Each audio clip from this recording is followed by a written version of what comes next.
أتاني مرة نزق ليسألني بما دنت، فقلت له أنا رجل أحب الله يا أنت، أتسأل كيف منهاجي أما بالحق آمنت، عباد الله إخواني فكن منهم إذا شئت، وكن معنا على حذر من التفريق إن صنت.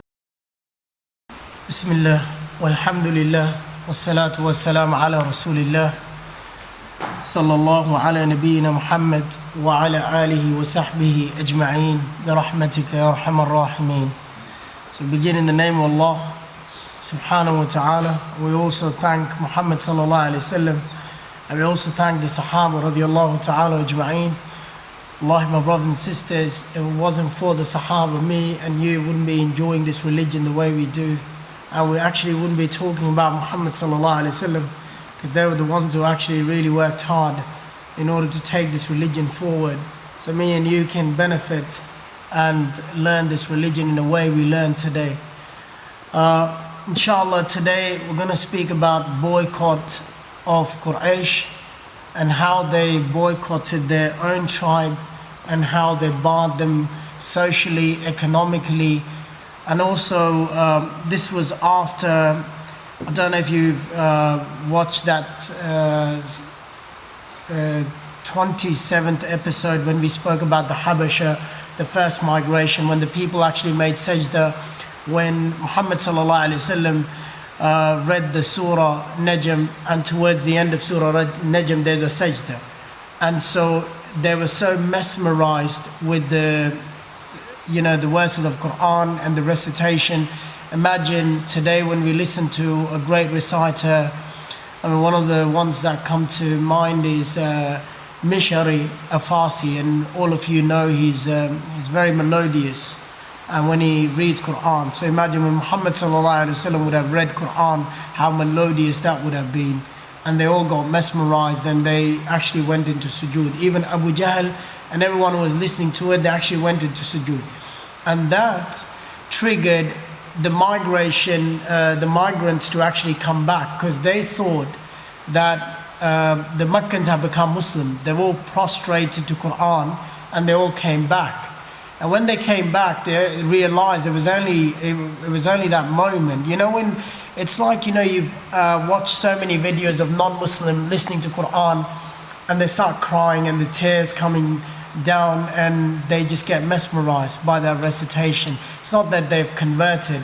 So that was one of the reasons they had made sujood, because they saw the Prophet doing that, and they followed on. But then we've already mentioned that Abu Jahl actually is very angry now, and you need to know that he is one of the most staunch enemies. That's why he's known as the Pharaoh. He's known as the Fir'aun of the Ummah of Muhammad sallallahu alaihi wasallam. The worst of the tyrant that has ever walked on the face of this earth is Abu Jahl. Why? Because Muhammad sallallahu alaihi wasallam is the greatest of the prophets. So anyone who stood against him is definitely the greatest of the enemies. And the second is Pharaoh. And if you are from Egypt, you've probably seen Fir'aun as well. And Allah mentioned in the Quran that no land will take him, no water will drown him, and he was thrown out, and his body is preserved. It's been mummified, and it's in Cairo where the pyramids are. So, and if you do happen to be from there, or if you've ever been there, you can actually see his body. It's an ibrah, it's a lesson for people who go against the commands of Allah, that Allah subhanahu wa ta'ala will make you a test and you will be seen by everyone. And so Abu Jahl is not happy, so he goes to Abu Talib and he puts a plan forward. And he says, look, you hand over your nephew to us and we just have to kill him. And we are not going to kill him because he's from our family, you're from our family. So we'll get someone else to do the job and we'll pay you as much as money and ransom, whatever you need for him. And we just want to get rid of him. And that's the only way out. And if you don't obey to that, then we are going to write inside the Kaaba a treaty by the name of the gods that we worship, that we will buy you socially and will buy you economically. So socially meaning was no one's going to marry them, their daughters or their sons, and no one will talk to them, and they will be completely socially isolated. And economically meaning no one's going to do trade with them, no one's going to sell them food, they can't buy food from us, and no one's going to help them. So it sounds like today when superpowers, when they're not happy with a particular country, they economically bar them. And so one of the biggest examples at the moment is Iran, that comes to mind, which has been barred many times by the superpowers because they like to say what they like to say, and the Western powers don't like that. And often these socio-economic treaties bar actually comes and it really makes the life of those countries very difficult. And they cripple them. They cripple the economy of these countries. They murder their economies, and they make people.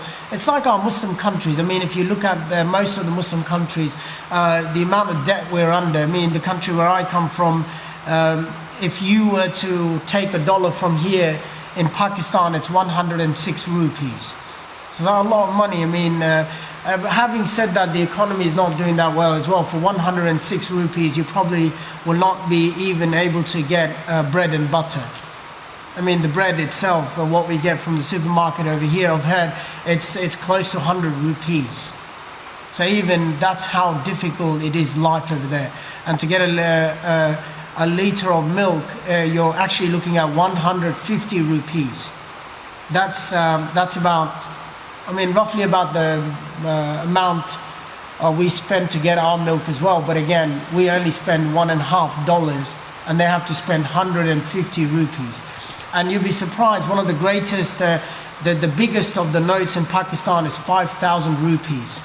That's a lot of money in one note. And imagine if you drop that. And that's why, you know, people, well, if you drop 5,000 rupees, and some people only earn 8,000 a month. And so if you drop that, you've actually dropped your household income for nearly a month. So that's why these powers and these economic boycotts and all these things, they only cripple the economy and they make you more weaker. And this is how they control you. This is how we've been controlled over the years. And I'm sure Afghanistan is also probably even more than 100. And if you go in Iran, I've heard there's millions. You need 1 million to actually buy in order to get food or something like that, because their currency is like completely crippled. I mean, in order to get they deal in millions in order to get groceries. If they had to go buy groceries, they had to have 1 million in their pocket. That's how bad it is. So this is exactly what the situation was. And this was a bullying tactic they wanted to use. And Abu Talib, what he does, he decides that he's going to take everyone into the valley. And this valley later on becomes known as Shi'b. Shi'b actually is, in Arabic, is a valley. So it becomes Shi'b Abu Talib. So it becomes a valley of Abu Talib. So this is where they gather. So he wants his people to be closely knitted, because he understands and they understand that these are not just Muslims.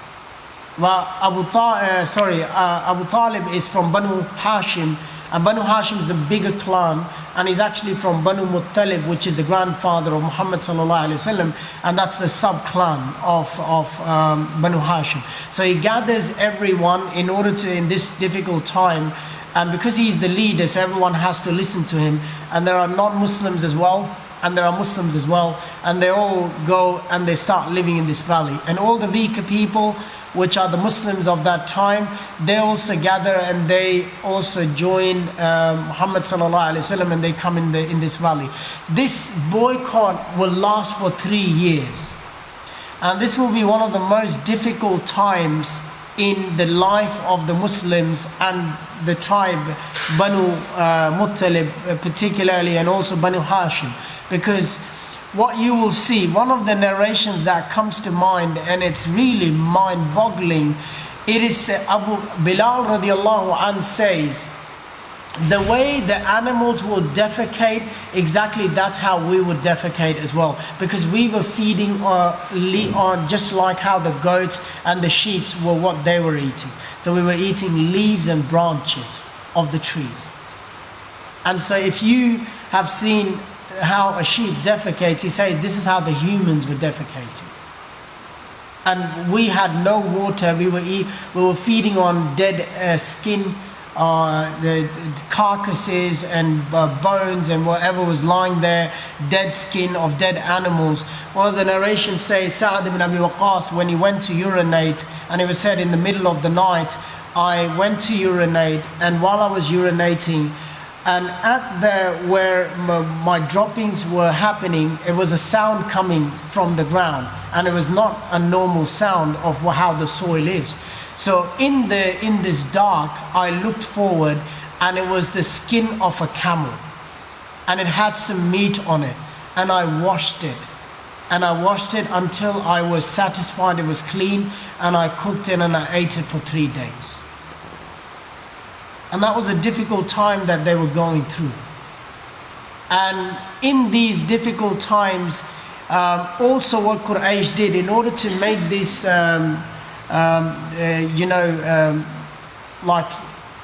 law, they went inside the Kaaba and they wrote on a leather parchment, and they put Bismika Allahumma.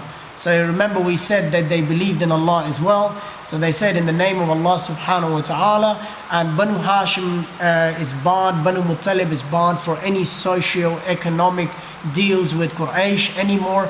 And some of the Arabs were not very happy because Abu Jahl had got them unguarded, because while he came, he just influenced everyone. And it was not the culture of the Arabs to go against their own people and to go against their own tribe and to make them go through this, because it was also said in the narration that in the night the valley was never quiet, because the hunger would strike and the kids would cry the whole night out of hunger, and they would hear in the valley little kids crying the whole night. And this was difficult, it was becoming very difficult for people. So now I'm going to mention a name, I'm going to test you guys. And some of you, actually most of you should know this name. Hakim ibn Hizam is one of the guys one of the leaders as well. Remember I told you something about him, that he bought something from one of the great grandfathers of Rasulullah sallallahu alaihi wasallam. If you remember, Qusay ibn Kilab had 4 sons. And one of those sons, the elder one, was not actually very popular. And in order to make him popular, he gives him all the power. And in that he gives him Darun Nadwa. And remember this Hakim ibn Hizam, this was the guy who actually bought, while they were drinking alcohol, for a bottle of alcohol, he actually bought Darun Nadwa from him. Does that ring a bell? So Hakim ibn Hizam is not Muslim at this time, but he is a good man, his heart is good. And what he does, he gets a camel loaded with goods. And these are some of the Arabs with good hearts, they were doing this. And so they would send a camel loaded with goods in the valley. And they would just get close to the valley, and they would get the camel just to run inside the valley, and that's how they were supplying some food. Abu Jahl was very paranoid. He actually did not want this to happen. And so what he would do, he would go on night patrols, and he would send some of his people as well to find out what's happening. One day he sees Hakim ibn Hizam with a loaded camel going towards the valley, and he stops him and he says, "What are you doing? Where are you going?" And he's saying, "I'm going home." And Abu Jahl says, "Do you think I'm foolish? No one would go home with a loaded camel with all these goods. And I know where you're going with this camel." And he says, "Yes, so what? What are you going to do? Are you going to stop me?" And he says, "Don't you know we actually put in the treaty of the houses of Allah, and we swore by our gods that no one will be talking to these people or doing any sort of deals with these people. And whoever does that, they will be breaking the treaty with our gods. And so they're having an argument, and Hakim ibn Hizam says, do you think that our gods will like that our own brothers and sisters are starving to death? And we look at them every day, we listen to the cries of the children, and we do not go and help them. And so they are having an argument. There's another person who passes by. Some narration says it is Zuhair, one of the other leaders, but there is not a mention of this person. So he comes, and Hakim ibn Hizam explains what's happening, and he agrees with Hakim. But Abu Jahl, being what he was very influential, and he influences them, and he tells them to get away, and he gets more people to guard this area. Also, you need to understand Mecca is like a trade center where a lot of people come during the time of Hajj as well. And so there are people coming in and out. So what Quraysh does, they also influence these people. If you want to keep on coming to Mecca and do trade with us, then you would not be selling any goods to these people. And also you will not be buying anything from these people. And if you do that, then we will make sure that you're not able to come back to the city again. And do not worry of any losses, because we are going to pay you double or treble the amount of what you will be receiving. So this is another way of how sanctions are carried out, where the prices are lowered of the other the country which is going through sanctions, and they buy goods and they make it more expensive. And these are all the tactics that they were doing, and this was the dirty tactics of Abu Jahl. Also, we also spoke about, if you remember, Khadija was very rich, a very affluent lady. Khadija spent all her wealth these 3 years, and she had nothing left on her, and she was buying goods and food for the Muslims to survive. That was what she was doing. Also, she was tirelessly, again, you need to understand, she's not from Banu Hashim, but she did choose to stay with Muhammad SAW. But she has her allies in her own tribe, and they were, doing the buying and selling for her on her behalf with the money that she was giving. And that food was the only food that was coming. And there was other ways, as I explained, there were these good people that they were coming as well, and they were offering, they would send some food by stray animals. They would come inside the valley, and that's how they were doing it. And you can understand it was really a difficult time, as I spoke about, that they are eating whatever they could eat. Even Bilal, how he mentions that we are feeding on leaves, we are eating branches, and whatever we can find. I mean, we just, even at times, where just to keep the kids busy, we would just put a pot with water, and we would tell the kids the food is cooking till they went to sleep. And so just for the kids would think that, something is cooking and we'll eat. When the kids get really tired and they just fell asleep, okay, there's something cooking, and they would put their kids to sleep like that. So it was becoming a time very difficult, and for these people to carry on. And Muhammad SAW, what he was, he carried on with the da'wah. He would go into the time of Hajj, he would call people as he would, and he was not fazed. And also it is said Abu Talib was really worried about his nephew, that he knew that Quraysh has already expressed to kill him, and he would keep on changing places with Muhammad SAW in the dark of the night as well. He was worried that anyone from Banu Hashim would actually go and tell, in order for reward, that where Muhammad SAW is sleeping, and in the middle of the night he would wake Muhammad SAW up, and he would take his place, and he would tell him to sleep in his place, and they would do that. And this is how Abu Talib was. Remember that we will have people that will love us, and they are from someone that very close to us, but they would not be following our religion, but they will have good hearts. And that's the example of Muhammad SAW. You probably may know of your neighbors who have been really good with you, been living with you for years and on, and you probably would know of your friends who went to school with you, or went to university with you, and you've spent such a great time, and they yearn for you, and you know, you spend a good time with them, they always look after you, they watch your back. But the only thing which is lacking in them to be saved from the wrath of Allah subhanahu wa ta'ala, again, we only go by what the Sharia says, and we don't know what's going to happen to them on the day of judgment. But the clear distinction is that Allah subhanahu wa ta'ala has given, if they were given the message and they did not accept it, then Allah will be judging them according to that. And if they never had a message and they went on the day of judgment, there'll be Ahlul Fatra, and these are the people that will be judged on that day, and they'll be asked questions, and if they qualify and they answer the right answers to those questions, they'll be able to enter Jannah. So this is what happened, you know, with Abu Talib. He kept on watching his nephew, he loved him like his son, and he was always thinking, always trying to help his nephew the way he could. So now there was a guy called Hisham ibn Amr, and Hisham ibn Amr was actually not very happy with how things were folding, and he was one of the leaders of his clan, and he came and he said, you know what, this has to end.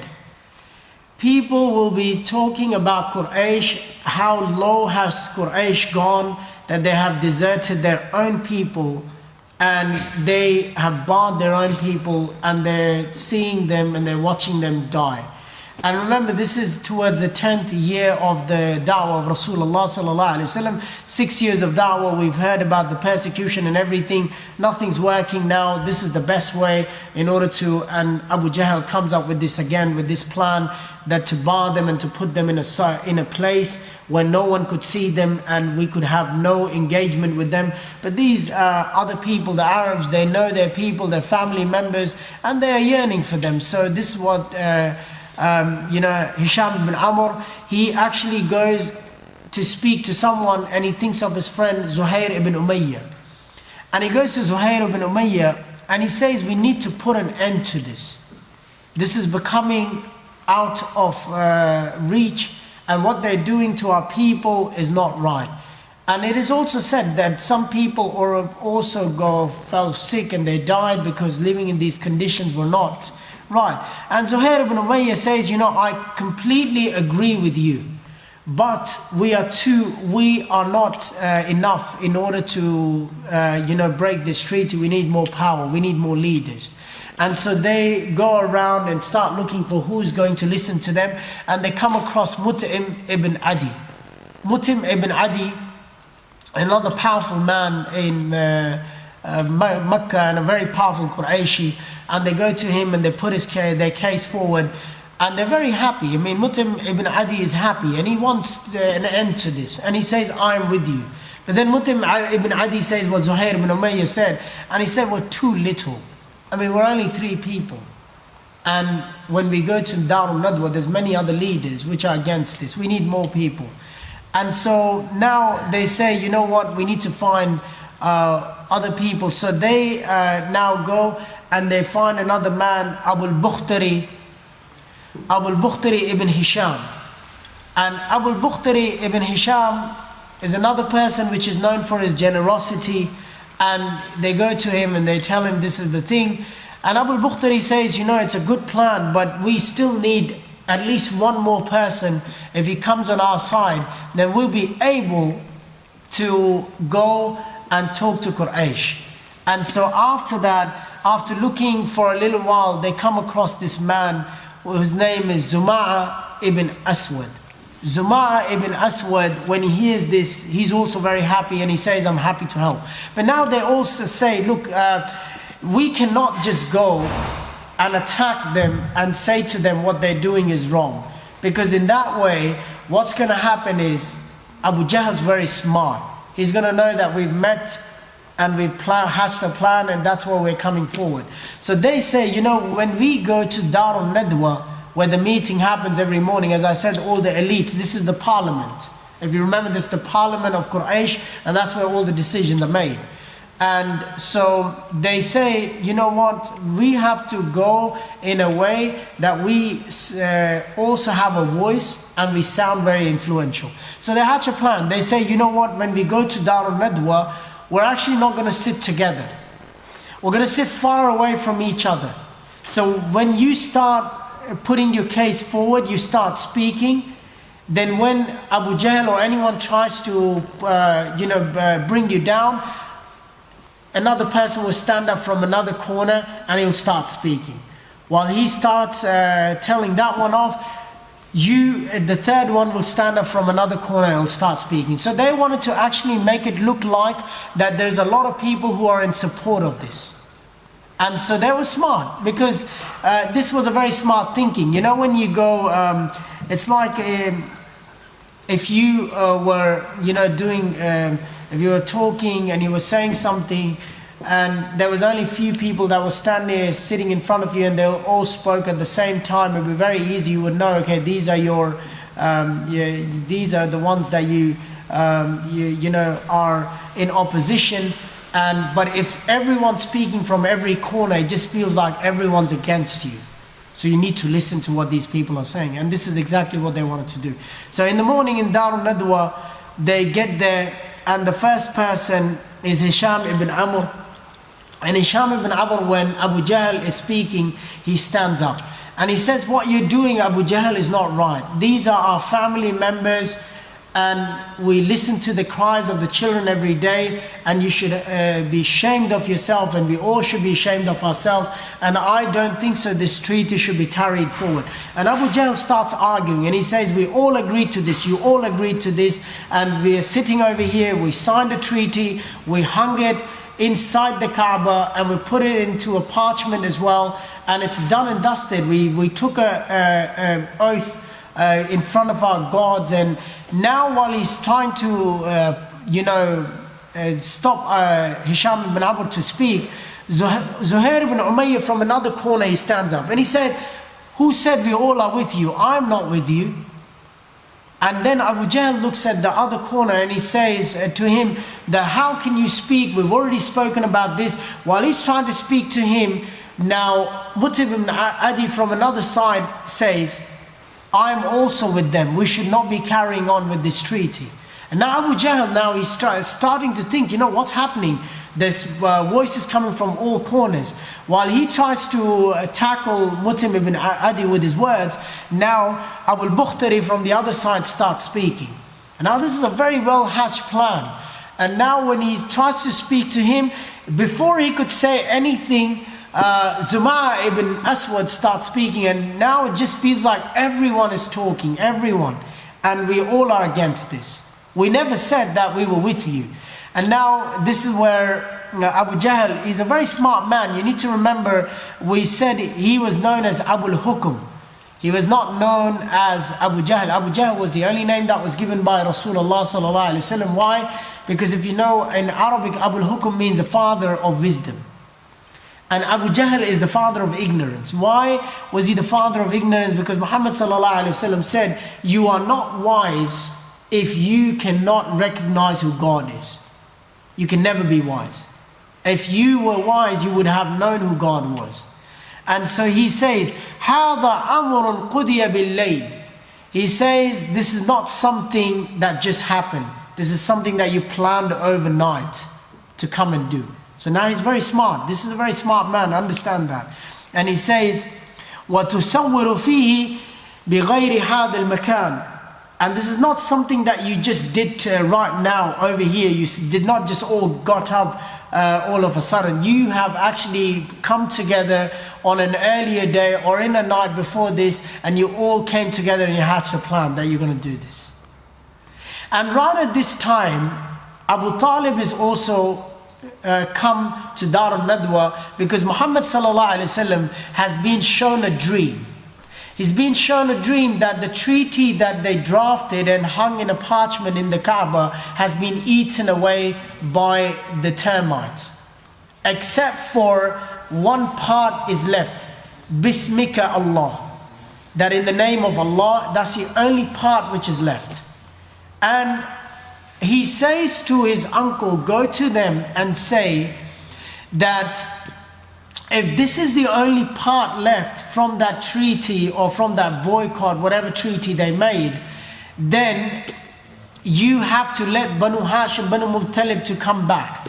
If that's not the case, then they can do whatever they like.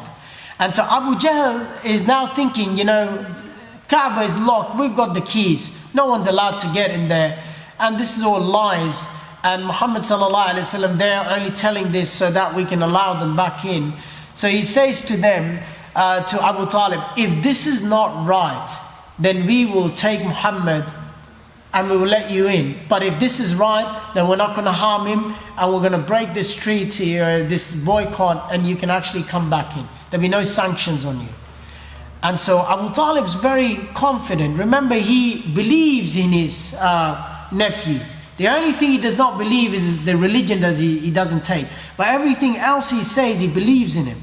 And so they all go inside the Kaaba and they send Mut'im ibn Adi to go inside, and Mut'im ibn Adi goes inside and he removes the parchment and he opens it, and as Rasulullah SAW said, and that's a miracle over here, that everything's been eaten away except for the name of Allah. Where they said, in the name of Allah, Bismika Allah. That's the only thing which is left. And this is where all these people had a great miracle in front of their eyes and they denied it again. And they said, this is because he's a magician, your nephew, and he's done magic and that's why it's disappeared. And but because Abu Jahl had given his word, and all these other leaders who have also shown opposition, and now there's no other way that they have to allow them to come in. And the Banu Hashim and Banu Muttalib is now allowed to come in, and so they enter Mecca again, and it's business as usual. Abu Jahl is not very happy with it. And now you need to understand, this is the 10th year. This boycott lasted for a very long time. Now something is going to happen which will take the 10th year of revelation of Nubuwwah, which is going to be known as Amul Huzn, or the year of sorrow. And his wife's going to pass away and his uncle's going to die. Some narration says that the uncle died earlier. Some narration said no, the Khadija died earlier. So we're just going to take where Khadija dies earlier. And Khadija, you need to understand, and this is also an advice to the sisters over here. If you look at the seerah, Khadija radiallahu anha was actually never in front of the dawah. And that's where she was always in the background, helping him emotionally, helping him psychologically.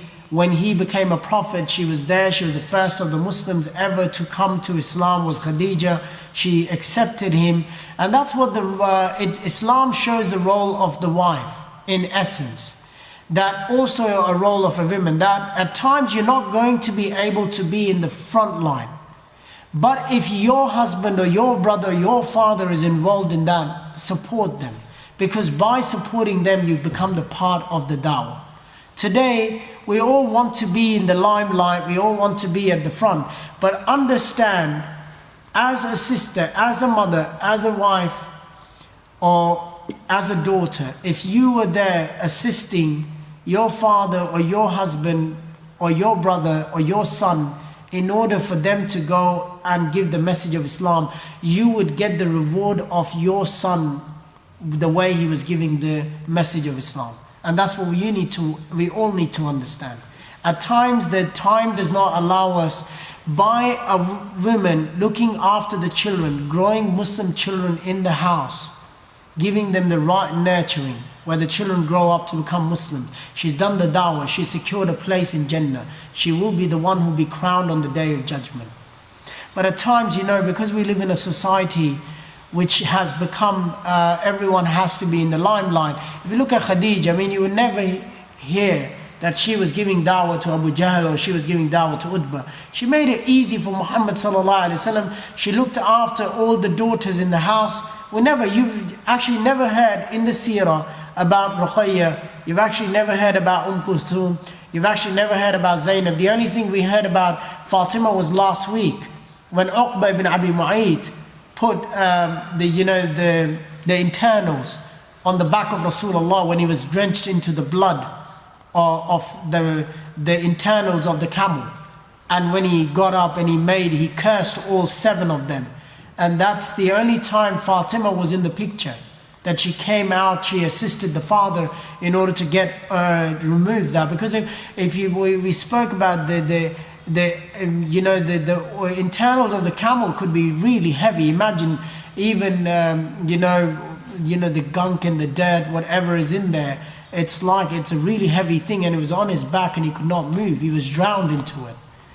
And he single-handedly, with the help of other people, lifted it up and he put it in his back while he was in sujood.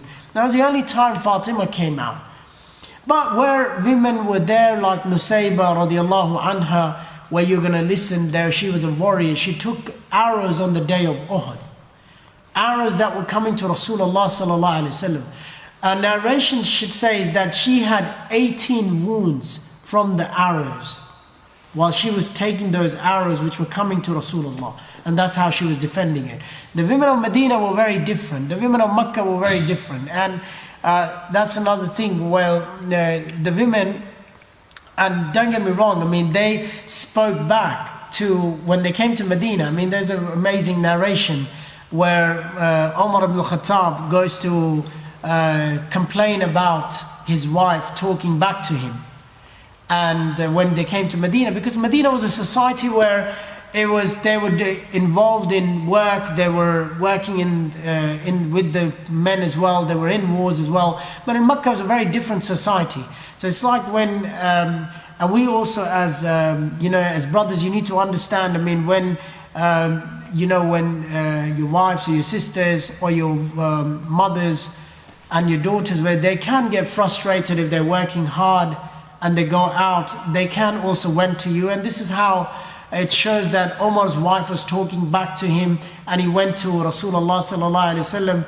And that over here, when we were in Mecca, our women used to never talk back to us, and no matter what we said. Since we've come to Medina, they actually come and they talk back to us, and this was not the case. So it's, we need to also understand we have to be forgiving. It's everyone has emotions, so we should not be saying men should never be listening anything from their wives. They can't talk back. We all get frustrated, so we should have that patience. And I'm totally against that. I was listening to a speech, one of the sheikhs from Pakistan. He was saying that if the husband slapped the wife, and this is what the example he was giving. I'm not very happy with this example, so I'm actually going to give it on the camera. He said if he slapped the wife, you understand he did it out of anger, you should not go leave his house, and you should be forgiving. And then in the same speech he says if the wife slapped the husband, that's like she's hurt his integrity. And I'm saying, you just said she should be forgiving. What about the husband now? He should be forgiving as well. If he's going through and putting a lot of pressure on that wife, and if she's raised her hand on him as well, he should be also forgiving at times. So I'm not saying that we should promote this culture, but we should be, in this case, we should be just as well. It's not that, okay, this is the culture that we have back home, where men can do whatever and they can get away with that, and women can't do anything. They just have to be in that situation. It's not how Islam is. Islam gives rights. And this is where, we've got young sisters at the back. You need to understand Islam does not promote, and it will never promote, equality. We do not believe in equality. Don't get me wrong, we believe in equity. Equity is bigger than what equality is. It's justice. Everyone has their own due rights. At some places you'll have more rights than men, and at some places, men will have more rights over you. And it does not mean that Allah is unjust. This is just the way how Islam is. It's justice. And that's why equity will always prevail over equality. This notion of equality is actually just a warped notion that they give. When they say that everyone's equal, So we understand women cannot do some sort of work which is very different to what men do. For example, I mean, you're not going to be lifting up blocks or on a construction site and taking it back and forth. Even when you look at the cricket game I was watching the other day, when the women play cricket, their field is actually smaller than the field of a man. It's not saying, but this is how it is because of their strength and in order to make the game more fair, that's what they do. And so when you have events, even in Olympics, it's a very different events for both women and men. Don't compete together because they understand they are different in how they are. And that's why, there's always this say when you've got transgender running with the women, or it's always the case that the transgender will be more quicker, or is going to be more faster than what the women are. And there was a South African, I can't remember his name, who actually changed his gender and he became a woman, and later on they said it was not I can't remember the name of that man, but later on they said it was not fair that he ran with the women because he actually broke a record as well and he won the race as well. So I mean, there's always this spike, but not to prolong this, but what I'm trying to say is we in our religion have justice. And justice is the most important thing. And this will prevail on the day of judgment.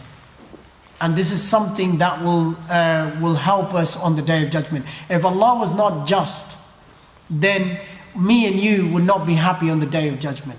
On the day of judgment, it's Allah's justice that will come and His mercy that will come.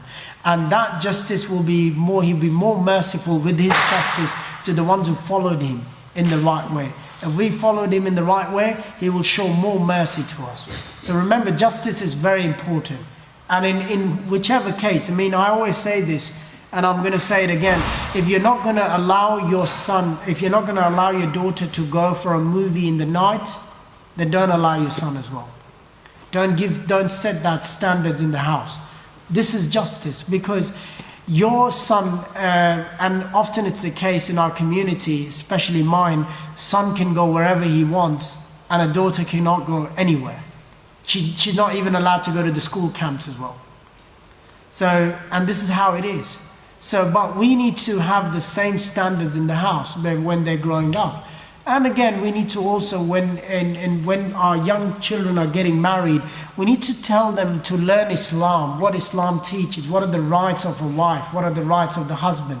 Often people get into marriages without knowing these things, and they get the shock of their life, and they start arguing. Our system is a very holistic system. We have a very, very holistic system in religion, and we should be following that. If we all knew our rights, what we have to do in our houses, we will have the most calm and serene houses in the entire universe. But we start following all these other philosophies and we start chasing these other philosophies and we get nowhere with those philosophies. And this is how it is. So basically when this ended, coming back to Khadija, she just served Muhammad SAW with everything. And when she died, it was a gap, a huge gap in his life. And also it was such a huge gap that he would always think about Khadija. Incidents in the later part of his life when Aisha would make fun of Khadija. Because women do have jealousy. I mean, let's not ward off from that. We do get that men are also jealous, but women folk are more jealous. I mean, in a way.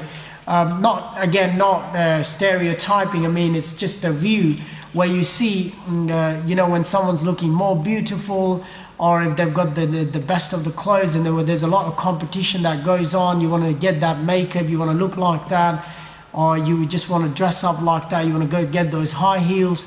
But the men, I mean, especially the boys, they probably don't even understand their own potential till they get to year 9. I mean, no exaggeration. The girls, when they get to year 6, year 5, they've already had crushes on all these boys in the school. These boys don't even know what the girls are thinking. By the time they get to year 9, they start thinking, okay, now, oh, this one actually used to like me. But you're too late for that. She liked you when she was in year 6. When you were too much worried about your own mates and your video games. So the men actually do get mature really late. And also it's shown in their mannerism as well. Men can never multitask. I speak about myself, definitely I cannot multitask. I mean, if I have to give breakfast to my children and get ready and also do other things, I can only do one thing. I cannot get ready, I can't do any other thing. I'm just giving them breakfast. But if I start watching the headlines of the news, then I'm only watching that, and the toasts are being burnt as well in the process. So I can only do one thing at a time. I can never multitask. And I think most of the men are like that. So this is how, I mean, wanted to give you this picture that if you never think, don't think that if you were never in the limelight, you were doing those things. If you only assisted your menfolk of the house in order to achieve what they achieved, you would be getting all the reward on the Day of Judgment from Allah subhanahu wa ta'ala for that sacrifice that you put in, for that help that you provided. So don't you think Khadija's reward will be such high reward on the Day of Judgment, that what she did, on whose wife she was, all those years, those 10 years, Rasulullah never married anyone. He was with her and she assisted him. So he needed all that time to go out, and she sacrificed all those times, and she made sure that she looked after the house. So when she died, it was a big hole, a big gap in the life of Rasulullah sallallahu alaihi wasallam. And now one of the narrations says within 3 days, and the other one says within 40 days, Abu Talib also died. Now you need to understand, Abu Talib was not just a normal person. This is someone who took him in at the age of 8 when his grandfather died. And after 8, he looked after him. And now that he's dead, Rasulullah is 50 years old. So that is 42 years of his life he defended him.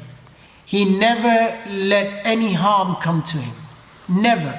He loved him like his own son. And when he was dying on his deathbed, it is said that Muhammad SAW came to him and he said, "Oh, uncle, just give me one word. One word, ya ammi. Give me one word and I will, have your case on the Day of Judgment in front of Allah subhanahu wa ta'ala. That you believed in Allah and you died on those words of Iman. I'll have your case on that day." And Abu Talib was about to do what is to please his, some narrations say that, and also he was about to do what he was, Abbas, his brother was there, and all the brothers were there, and Abu Jahl happens to be there as well, because he's a leader, one of the leaders of Quraysh is dying, everyone's gathered, and then they start mocking him. And they say, "Oh, now you're about to die and you want to leave the religion of your father. Your father is not going to be very happy with you, Abdul Mutallib. How would you justify that you died in cowardice and you followed your nephew, who none of us believe that his religion is right, and on your deathbed you just are going to follow him and you will leave the religion of your father?" So eventually he died in disbelief. Well, today I'm going to make Hamza happy. I'm not going to mention brothers from another mother. So the Shi'as particularly, they believe Abu Talib actually died in belief. So they think of Abu Talib as a believer. And why they do that? Because there is a narration which is da'if, where Abbas radiallahu anh says that Abu Talib before dying whispered in my ears that he believed in the Lord of Muhammad sallallahu alaihi wasallam. So basically what it means that he believes in Allah subhanahu wa ta'ala, who Muhammad sallallahu alaihi wasallam believes. This is a very da'if narration. We do have a strong narration to back our belief that he died on disbelief. And what's that narration? Rasulullah says the lowest of the punishment in the hellfire is my uncle's punishment. And that is, he will be wearing shoes made out of fire, and that will burn and boil his brains. And that's the lowest of the punishment. So what, he will be in those shoes, and throughout entirety in hellfire, his brains will be burnt. Remember, the fire of hellfire is 99 times more intense than any industrial fire that you see today. And whatever fire you see, I mean, in order to burn gold or silver or whatever is there out there, is only 1% of what the fire of hell is. And hadith says that the fire of hell is 99 times more stronger than the fire, any fire of this world. And so hell is like an entity where, you know, and it's also deep. Like it's said about hellfire, it is so deep that it would take you 70 years. If you were at the top of the hellfire, it would take you 70 years to get to the bottom. So just to put it into perspective, if anyone was born in 1950, in 2020, if he jumped from the roof of hellfire, by the time 2020 came, he would actually reach the bottom.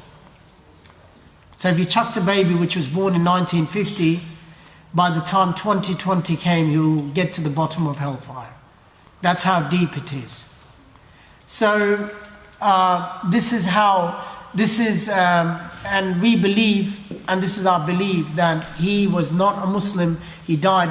And at that point he was very sad. And this is an ayah from Quran, Allah subhanahu wa ta'ala says, and this is an amazing statement Allah puts forward in order to also not to reprimand Rasulullah sallallahu alaihi wasallam, but he's giving him an explanation. He says, إِنَّكَ لَا تَهْدِي مَنْ أَحْبَبْتَ, that you cannot guide the ones you love. Very powerful statement coming from the Quran. And then he says, وَلَكِنَّ اللَّهَ يَهْدِي مَنْ يَشَاءُ, and Allah guides whomsoever He wills. Whomsoever. If it's in the hands of Allah, Allah will guide whomsoever He wills. And everything is in the hands of Allah, but it's not in your hands. We may love, you know, if anyone over here, we probably might have come from a family which was not Muslim, and we came from a family where our parents or someone or our relatives were, you know, they were not Muslims, and we loved them.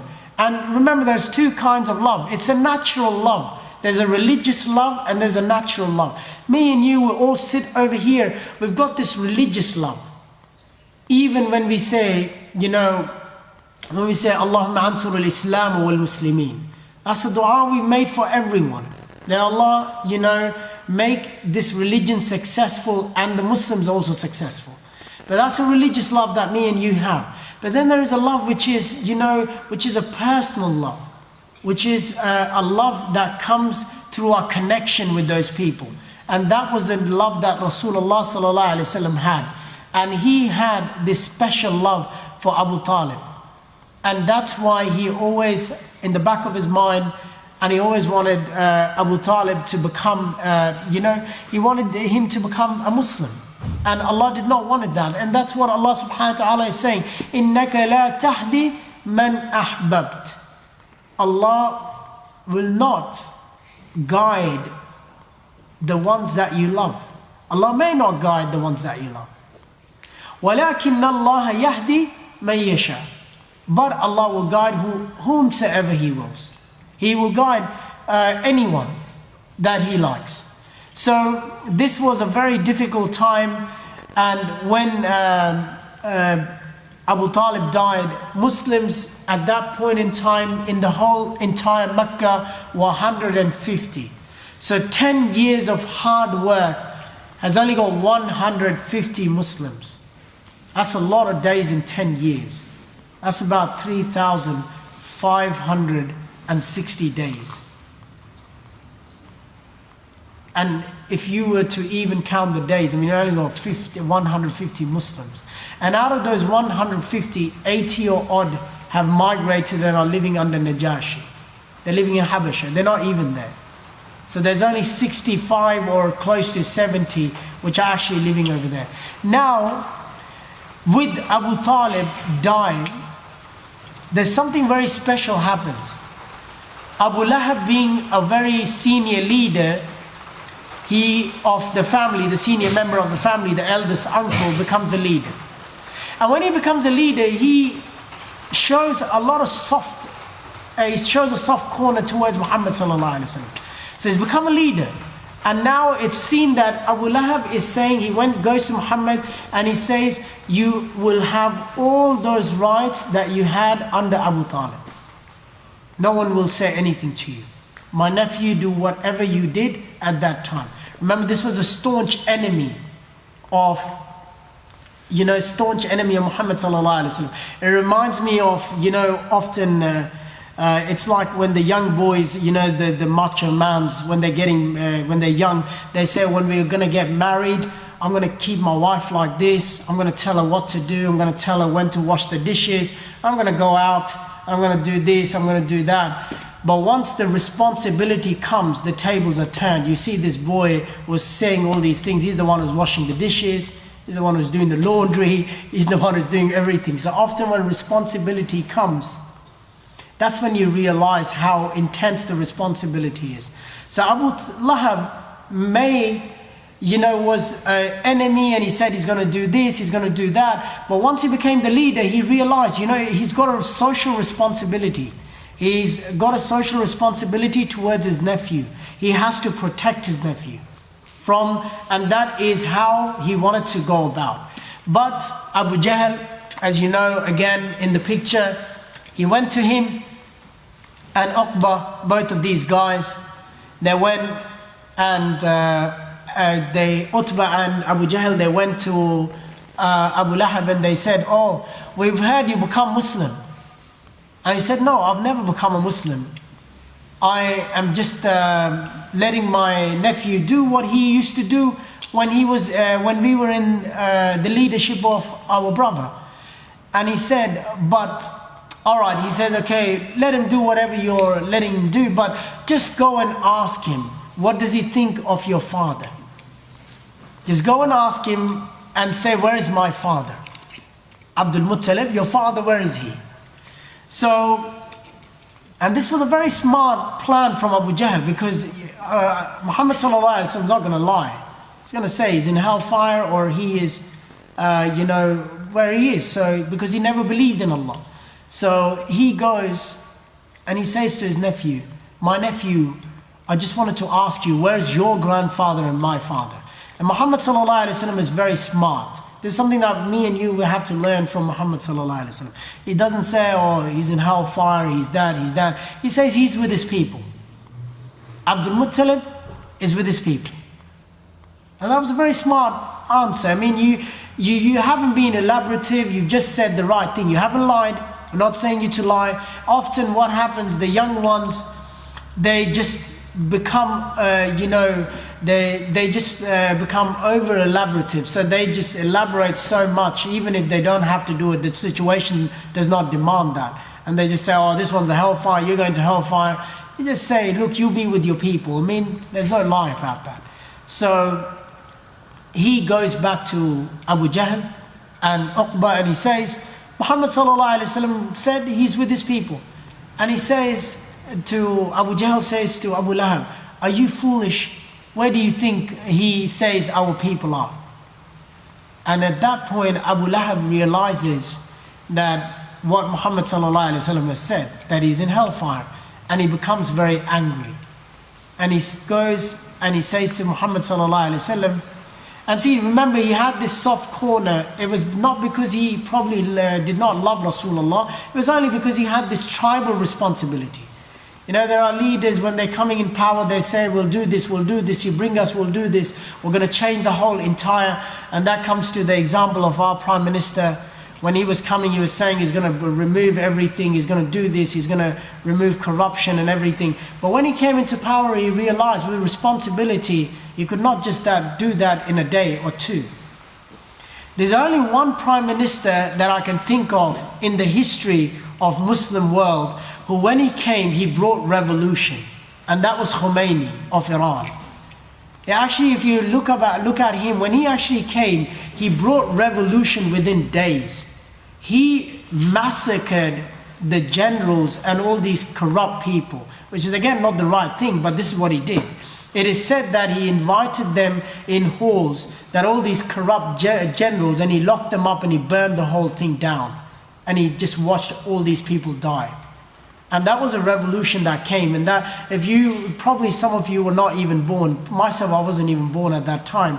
It was in the 1979 and 78 when it said that he also put American embassy to siege.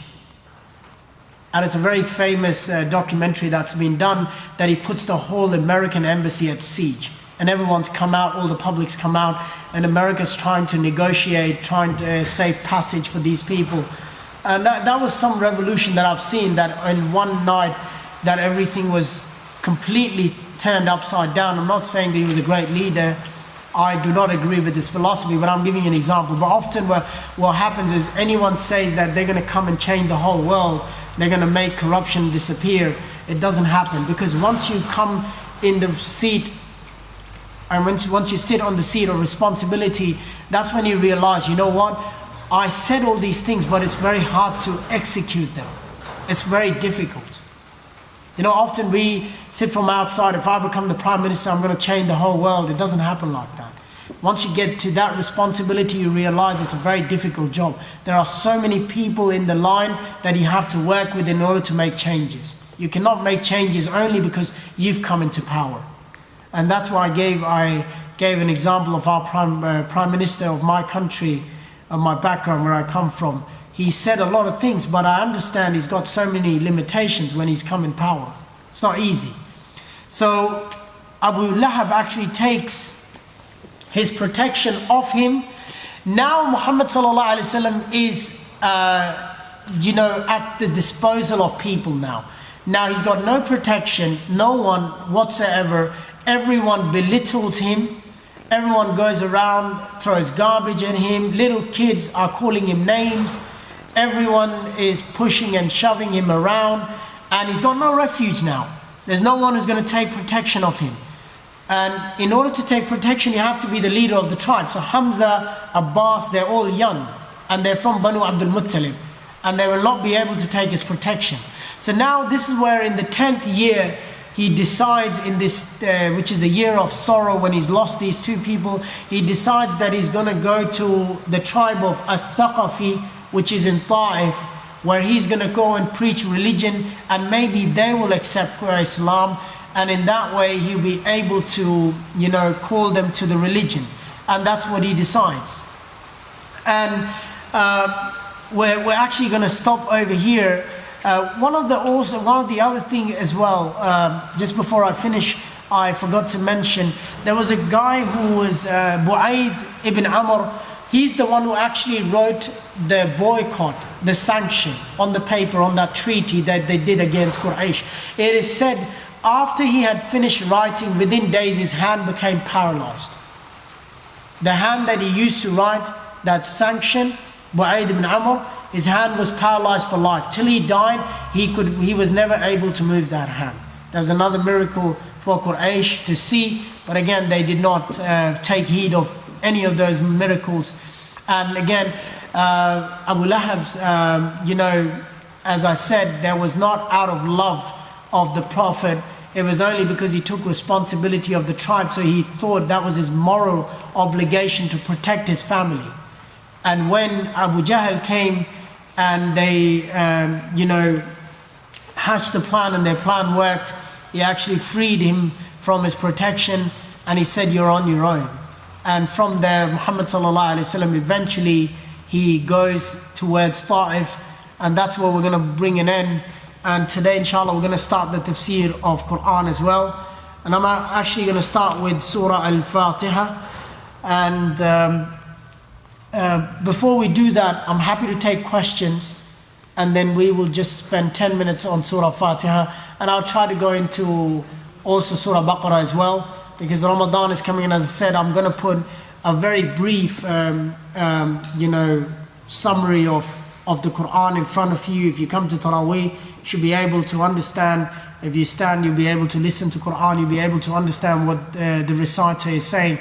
Also, next week on a Saturday, if you are a young boy between the age of 13 and 16, I'm actually running a program which is coming to an age, which I'll be speaking in detail about purity, puberty. It's only for boys, in HDMS, which is the Hills District Masjid in Dural. So I'll be there. It's a whole day seminar, and you need to register. I will share a link with the lady that you need to, because it's there'll be food will be provided and everything.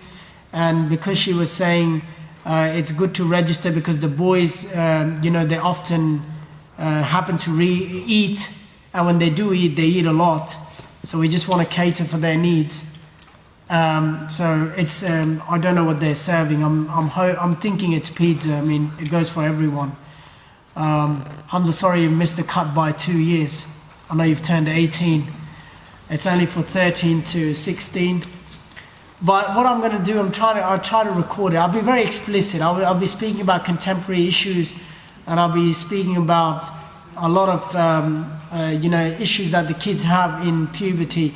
When they come, and it's a sorry fact, as I do say, some of our children, when they come to schools, from public schools to normal schools, they don't even know how to make proper ghusl, the Islamic ritual of bathing.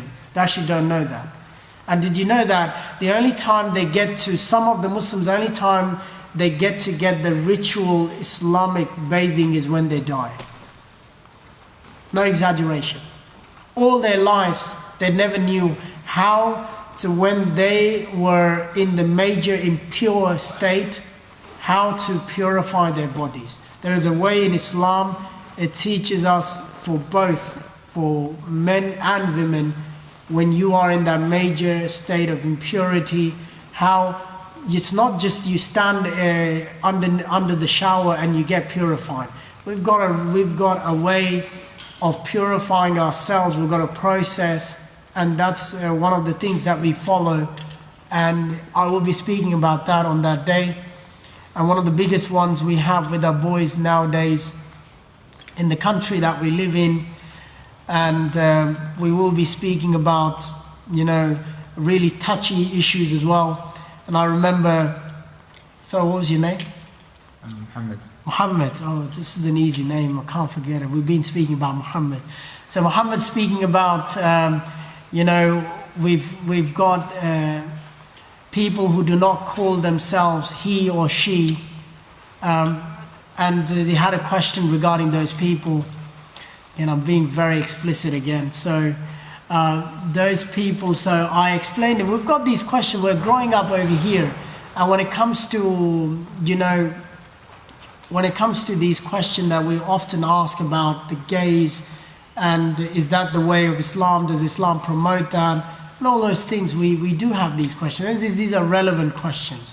So I'll finish off on that, and I'll give you 2-3 minutes to recoup, and then we'll come back, and then we'll start the tafsir. We'll do Surah Fatiha, and we'll also go into Surah Baqarah as much as we can till the Salah comes. So you've got 2-3 minutes, and you can ask a question if not, and then we'll start into that tafsir, inshallah. Sheikh, you mentioned the Pharaoh that you said was preserved in Egypt. Is that the Pharaoh of Musa? That's what we believe. So it's it's Ramses II. Ramses II. Okay. Ramses II. That's what the historians say. And with these pharaohs, they were this self-proclaimed gods as well. And this pharaoh actually took it to the next level, because he asked Haman to build him the longest tower in order to challenge Moses. And that was in the Quran, and that's when he stood on that. And Surah Nazi'at, actually the second surah of Juz Amma, the last Juz, mentions, he says, Ana Rabbukumul A'la. So he says, I am the highest Lord. Is your Lord as high as me? So he's challenging Moses. And so he had and he was the worst until Abu Jahl came. And Abu Jahl actually took it from him. And there's another verse that we're going to see in Medina, and that is his son was Abdullah ibn Ubay as-Sulul, and he's the leader of the hypocrites. So he's called Ra'sul Munafiq, and he's the guy who actually was about to become the leader of Medina, and all of a sudden they take allegiance and give allegiance to Muhammad sallallahu alaihi wasallam. So he's never happy. So outwardly he accepts the religion, but he's never happy with the religion. So it is said about him, because there is a narration, it says the hypocrites will be in the lowest of the levels of the Jahannam, and he'll be one of those in the lowest ones. So they say hypocrites and the mushrikeen in the lowest level, and then on top of that there are other people from the religions that they followed. They will come. And that's how it is. The 7 levels they say in Jahannam as well. So there'll be one on top of each other, and Abu Jahl being at the top level, and the top level being the less severity as compared to the punishment which is given in the bottom of the levels. Sorry, you said Abu Jahl. Oh, sorry, Abu Talib. Abu Talib. Sorry. Yeah, these names are so synonymous, sometimes you just make mistakes. Okay, so we'll start with the tafsir of Quran. And the first of the surah in Quran is, often what happens is people forget that Surah Fatiha is the first surah, and they just think, Surah Baqarah is the first one, and they forget about that Surah Fatiha is the most important surah in Quran. One of the narrations, Rasulullah sallallahu alaihi wasallam said, it's Ummul Quran. This is like the mother of the whole Quran. It's the essence of the whole Quran. Why is it's the essence? Because Allah subhanahu wa ta'ala speaks about the link of the khalq and the khaliq. So what it is, Allah speaks about the link of the creator with the creation with the creator. So that's what Allah is saying. And if you look at the surah, Allah is starting with its name, and Allah is Bismillahir Rahmanir Rahim. If you are a Shafi, if you happen to be from Egypt or Indonesia or Malaysia, these are the countries which actually take Bismillahir Rahmanir Rahim as the first ayah of the surah. And this is what Imam Shafi's opinion was. It does not start from Alhamdulillahi Rabbil Alameen. He said it starts from Bismillahir Rahmanir Rahim. So if you have ever followed Salah or read behind the Indonesian Imam, he always says Bismillahir Rahmanir Rahim, and then he says Alhamdulillahi Rabbil Alameen. That's just how they do it, because that was the understanding of Imam. But also it is said it's Sab'a Mathaniya. So these are the 7 oft repeated verses. Why is it the 7 oft repeated verses? If you don't know any other surah, you always say, you will at least say this Surah Fatiha, even in the times when you're not allowed to mix the other surahs. Now some of you, if you don't know what I mean by mix the other surahs, in the 3rd and the 4th rak'ah of your salah, you can only read Surah Fatiha. You're not supposed to read any other surah, but it doesn't mean you cannot read it. You can if you want, but it's not fard to read any other surah. It's not fard to mix another surah with Fatiha. But for the first 2 rak'ah, for example Dhuhr, for example Maghrib, and also Isha, the last 2 rak'ahs you just read Surah Fatiha. So that's why it's one of the most oft repeated ayahs which you find in the Quran. And Allah starts the surah by praising Himself, Alhamdulillahi Rabbil Alameen. And then Allah is saying in this surah, He speaks about His characteristics, His attributes. And those are that He's the most merciful. And that mercy is kept for Jahannam. He only used one part of that mercy for everyone in this world, and no matter who you are, a Muslim or a non-Muslim or whichever religion you follow, that mercy is for everyone. So what does that mean? If you are prospering in the dunya, it's out of the mercy of Allah, no matter if you're a Muslim or not. But then on the Day of Judgment, the 99 parts of that mercy will be used for the Muslims. Why? Because they were the ones who sacrificed their lives, and they worked hard, and they followed the principle, the religion, the way it should be. And that is what Allah subhanahu wa ta'ala says. And this is part of His name Ar-Rahman only. Rahim And this is where another thing comes. If you're not an Arab, you often do a mistake. You name your kids Rahman. Rahman name is not the right name for a child. You can never name your child Rahman until you add Abdul with it. What is Abdul? Abdul actually means in Arabic, it's an abd, a slave of Rahman. Rahman in its essence is Allah only. Some of the people who do not understand the names, in essence, they give their kids these names, Rahman. I've seen in the community, not Abdul, you're just calling. Rahman is Allah.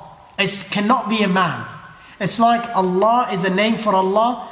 Rahman is also a dedicated name for Allah. Same goes with Salam, is also a dedicated name for Allah. In its essence, entirety, a man can never be Salam. Never. So that's why if you name your child Salam, you say Abdul Salam. So there are some names in the attributes, and that's another class I'm doing with the school, with the teaching the kids what are the names in its essence and entirety that are only for Allah. If you were to name them, with Rahim, you can actually call anyone Rahim. Rahim is just beneficent, and in its entirety, a man could be Rahim as well. But Rahman is something only for Allah. That's why in the hadith it comes, the two of the best names to Allah subhanahu wa ta'ala is Abdullah, Abd Allah, and Abd Rahman. So these are the best names that Allah loves the most. And why? Because it describes servitude to Allah only. These names describe complete servitude to Allah, which is Abdullah, which is slave of Allah, or the other one also means slave of Allah, which is Abdur Rahman, or the slave of Rahman, which is Allah subhanahu wa ta'ala.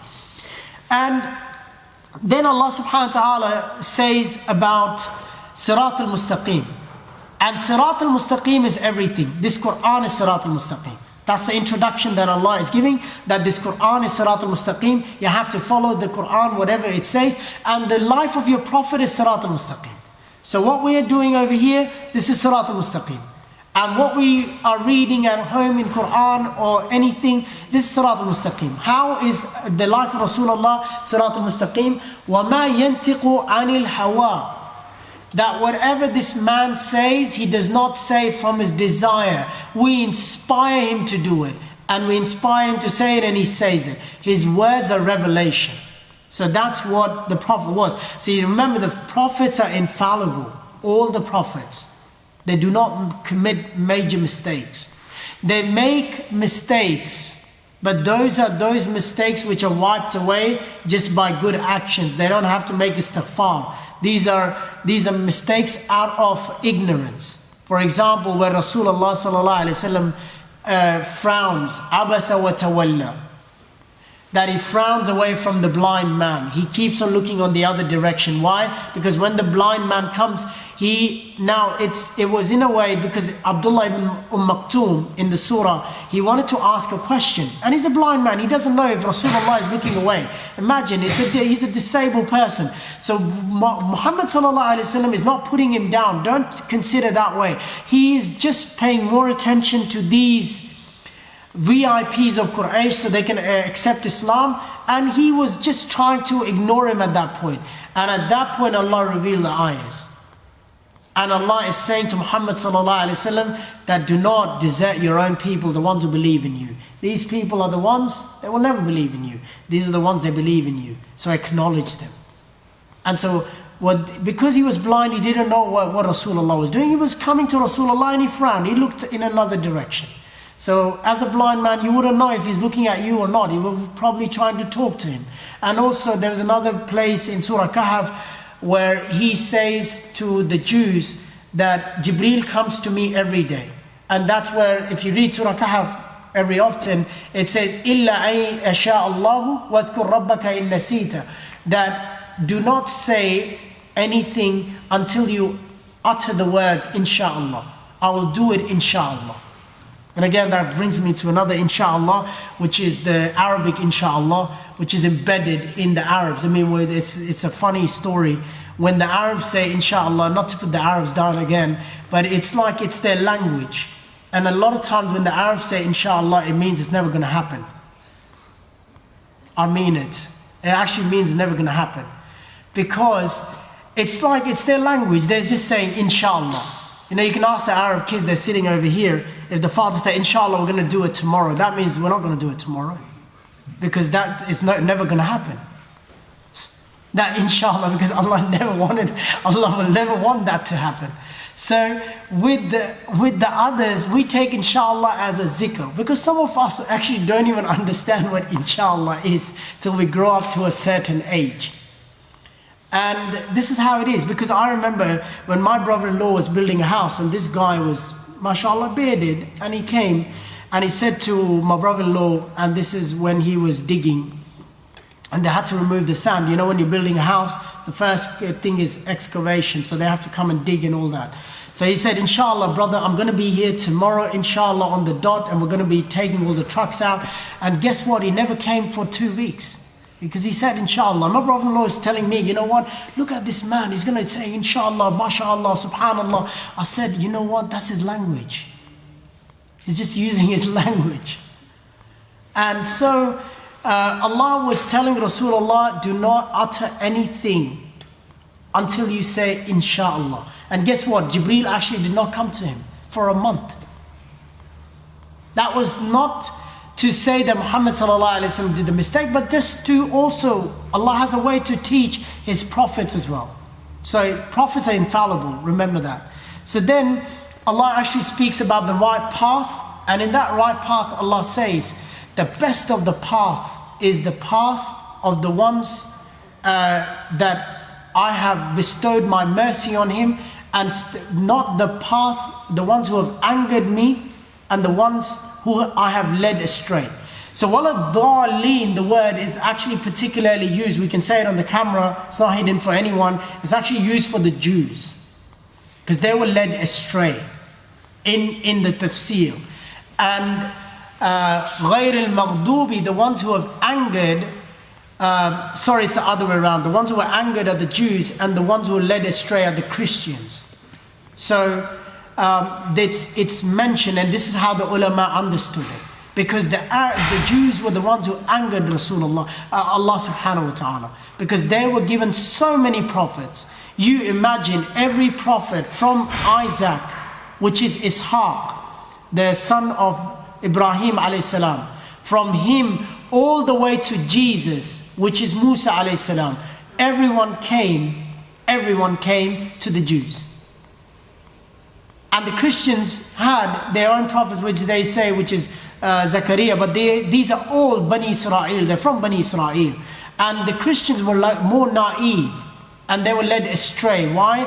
Because if you look at them, they are always, even if you've studied studies of religion, in the difficult language they use in the book, they say 2 religions are omnipotent. So omnipotent, what it means is God is separate from the creation. That's what it means. And what are those religions? Which is us and the Jews. Because God's not part of the creation. But if you look at the Christians, their religion is transcendent. What does that mean? God is part of the creation. So that's how they were led astray, because their beliefs are, they have all these saint days, St. Mark, St. Nicholas, St. Valentine, there's another day coming for them. I mean, it's a pagan festival, and in some of they do take it, which is St. Valentine's and the god or the saint of love or whatnot, and we can talk about that on another time. And we've come into the salah, but just to finish off, one of the other things I wanted to mention is this surah is a powerful surah. It is used to cure people. And why I say that, there's a narration, very quickly, Abu Sa'id al-Khudri mentions a narration of this surah, that there was a tribe that we went to preach Islam. They did not, they were not hospitable, and they kicked us out of the town. They did not give us any food or any place to live. We had a very difficult night. In the morning, the news came that the leader was bitten by a snake. So one of the Sahabis said, I can cure him, but I would like a flock of sheep. Why I would like that now? Because you actually did not entertain us, you deserted us, and that's why we're going to charge you. If you looked after us, if you were hospitable, we would have done that for free. So what does he do? He reads Surah Fatiha, and he also spits on his finger, not like really big spit. I mean, that's how, if you've like just, blowing on the finger and rubbing on where the snake has bitten. And within few minutes of that procedure, reading profusely Surah Fatiha and rubbing, the leader actually came around and nothing has happened to him. And so if you do get sick or your children get sick, I'm not saying don't go to the doctor and start rubbing and doing that. Go to the doctor, but also use these methods. They are there for us to practice and to believe. The more we use these methods, our conviction in Allah will be more stronger. Surah Fatiha is a cure. Use it as a cure. And blow on water in the morning and drink it. I mean, how long does it take? Not even 15 seconds to read Surah Fatiha. I mean, some people can, if they can read their Maghrib Salah in a minute, for them they can read Surah Fatiha at least in 5 seconds. So it's not going to take long. So just blow on yourself and on the water and drink it, inshallah. And I'll leave you on that. We don't have time for Surah Baqarah. In the next session, inshallah, I'll cover the whole Surah Baqarah. That will be 3 ajzat, 3.5. And inshallah, we'll move into Ta'if as well. We are coming very close to Isra wal Miraj, as I said. We are in Jamadi al-Thani. And Isra wal Miraj, Rajab is the next month. He actually, according to consensus, he actually went to Isra wal Miraj on the 27th of Rajab.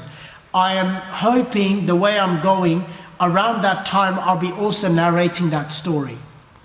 I'm not going to say it's a miracle, it's just a coincidence. Don't think it's a miracle, it'll just be a coincidence. So inshallah we'll leave you on that. أقول قولي هذا استغفر الله لي ولكم فاستغفر الله إنه الغفور الرحيم.